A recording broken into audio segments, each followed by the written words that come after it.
มาเราผู้พี่น้องได้ไก่ปลาครับนี่ไก่ปลาเนี่ยอยู่ผู้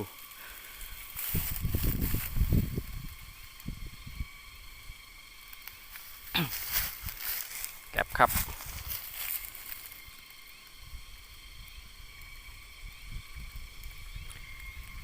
ไก่ปลาครับพี่น้องไก่ปลา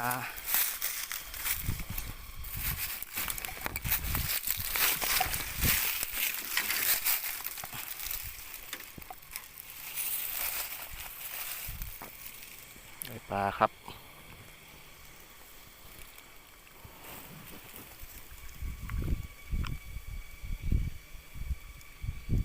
เดี๋ยว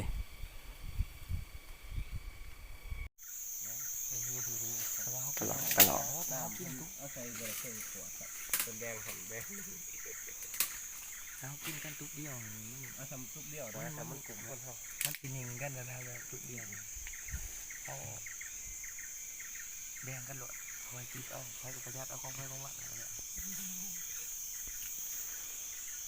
อยู่ผู้